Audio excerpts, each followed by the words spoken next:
தேமுதிக தலைவரும் நடிகருமான விஜயகாந்த் நேற்று இறந்துட்டாரு.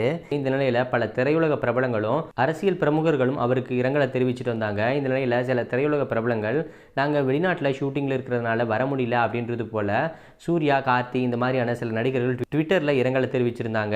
இந்த நிலையில ப்ளூ சட்டை மாறன் வெளிநாட்டில் ஷூட்டிங்கில் இருக்கிறேன், அதனால வந்துட்டு கேப்டனுக்கு இறுதி அஞ்சலி செலுத்த முடியல அப்படின்னு சொல்லி சில ஹீரோக்கள் சொல்லியிருக்காங்க. இதில் பெரும்பாலும் பொய்களே அதிகம். புத்தாண்டை வெளிநாட்டில் கொண்டாடிட்டு அதுக்கப்புறமா தான் இந்தியா வர திட்டமிட்டு இருக்காங்களாம். இதுதான் இவங்களோட புத்தி அப்படிங்கிறது போல சொல்லியிருக்காரு. இதில் ப்ளூ சட்டை மாறன் தனுஷ், கார்த்தி, சிம்பு, சூர்யா இவங்கள தான் கடுமையாக விமர்சனம் செஞ்சிருக்காரு.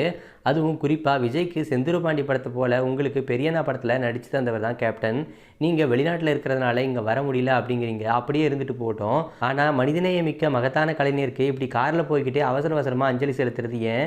நீங்கள் தங்கி இருக்கிற அறையில் ஒரு 2 நிமிடம் கிடைக்கலையா உங்களுக்கு? வீடியோ பேசி போட்டால் என்ன?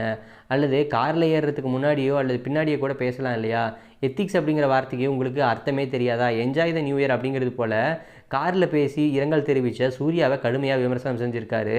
அதுக்கப்புறமா வெளிநாட்டில் பிஸியாக இருக்கிற சூர்யா, கார்த்தி, சிம்பு, தனுஷ் எல்லாருக்கும் என்னுடைய ஆங்கில புத்தாண்டு நல்வாழ்த்துக்கள். புத்தாண்டு நிகழ்ச்சிகள் முடிஞ்சதுக்கப்புறமா பொறுமையாக வாங்க. காரில் சென்றபடியே கேப்டனோட மறைவுக்கு வருத்தம் தெரிவித்த சூர்யாவுக்கு சிறப்பு புத்தாண்டு வாழ்த்துக்கள் அப்படின்னு சொல்லிட்டு ப்ளூ சட்டை மாறன் சர்க்காஸ்டிக்காக சொல்லியிருக்காரு.